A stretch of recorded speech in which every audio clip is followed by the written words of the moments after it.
Ya.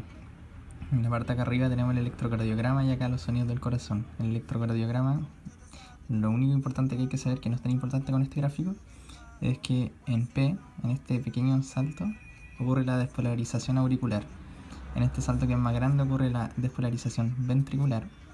Y en T, que otro pequeño salto, ocurre la repolarización ventricular. La repolarización auricular no está acá porque no es detectable en este tipo de examen, porque no es una cuantificación directa de las células cardíacas. Solo determina como el flujo de iones que hay en el fluido extracelular.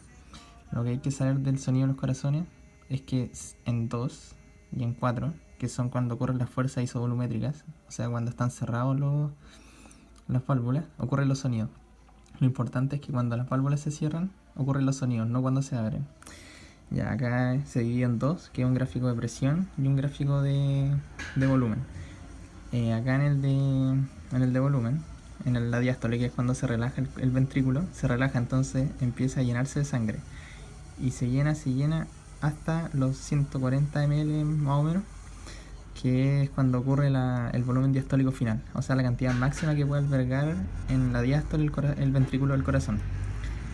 Después ocurre el 2, que es la contracción isovolumétrica, que es donde están cerradas las válvulas y no ocurre en cambio en el volumen de sangre que se encuentra en el ventrículo y por eso es recto.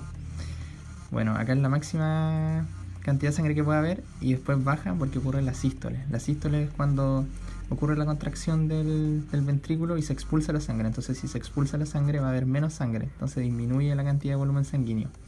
Hasta que llega acá abajo, y acá en el 4 tenemos la contracción, o sea, la relajación isovolumétrica en diástole, que es cuando no varía la presión y las válvulas están cerradas y por eso hay sonido del corazón.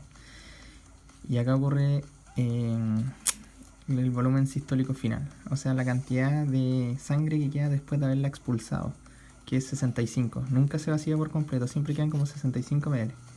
Y después vuelve a ocurrir esto de nuevo, que es lo mismo que si subiera acá.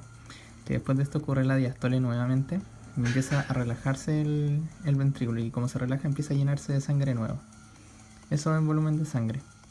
Después en presión tenemos la línea que es como media rosada, que es la más grande de todas.